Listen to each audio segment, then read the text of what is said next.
This is the 2018 Volvo S90 T6 Inscription. This is one of 3 different trim levels available in the S90. There's a T5, which is a lower horsepower version of this car, and a T8, which is a plug-in hybrid. The T6 is a 2-liter 4-cylinder that is turbocharged and supercharged.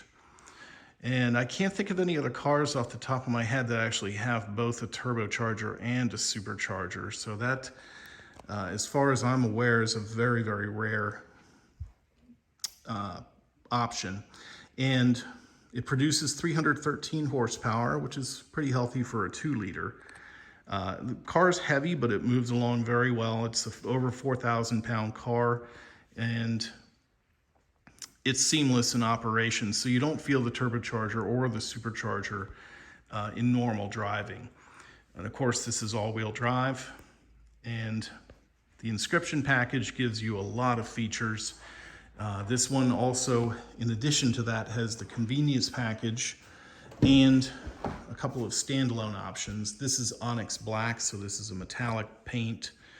Also has the heated steering wheel, which is a standalone option. And it has the Bowers & Wilkins sound system, which the tweeter on the dashboard there is a giveaway of that. That's a $3,200 option, but that takes the car from a 10-speaker, 330-watt sound system to a 19-speaker, 1,400-watt sound system. So it's a big difference. If you're an audiophile, you'll appreciate the sound quality. And as you can see, it's a very large car. It's got a lot of room in the back. And I'll start it up here so you can see the screens. This has a digital display for your gauges. And for the infotainment screen. And there's 3 screens you can page through. This screen gives you controls for going through the stereo, AM, FM, Sirius, Bluetooth, iPod. You can also adjust the sound experience here, which lets you adjust to 3 different settings. There's concert hall, there's individual stage, which allows you to adjust intensity and envelopment of the sound, and then studio, and you can go from rear speaker specific to all speakers or specific to the driver.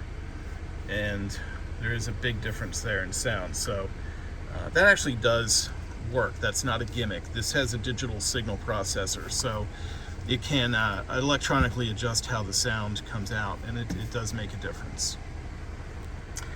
This has an 8-speed automatic transmission, and you can adjust your drive mode here with this wheel. It'll go from comfort to normal to sport mode.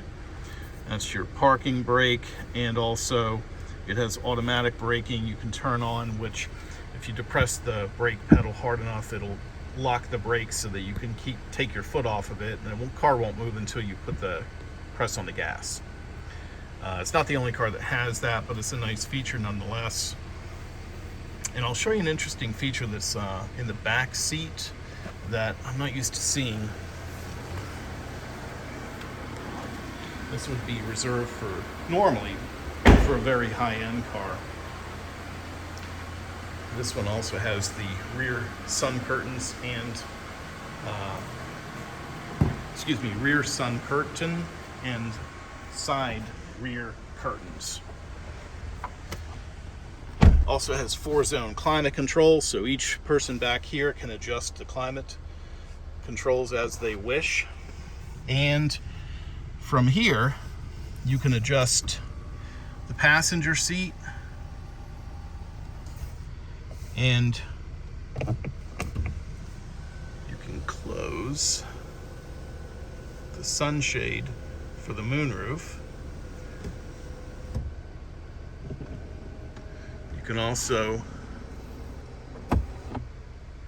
put up and down the rear side curtains as well as the rear curtain.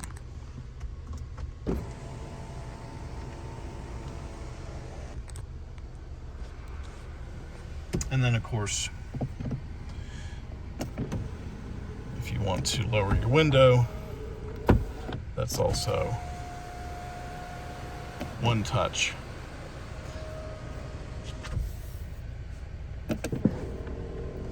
So interesting feature I'm not used to seeing on a car that's not a limousine, or maybe a very high-end car like a Maybach or a high-end S-Class. So I realize they're one and the same now, but well, they're similar, I should say. The Maybach is now under the Mercedes brand, but at any rate, rare feature, kind of neat if you're in the back seat. Really nice car. I don't want to make this video too long, so if you have questions, please let me know.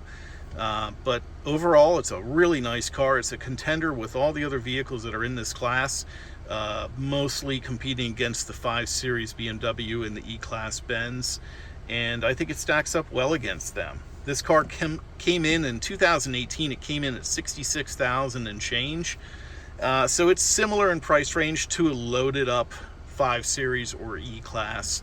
And again, all-wheel drive, 313 horsepower, very well appointed car. It's would not be a disappointment, and averages about 25 miles per gallon city and highway combined. So, you know, it's a contender. Thanks for watching, and let me know if you have questions.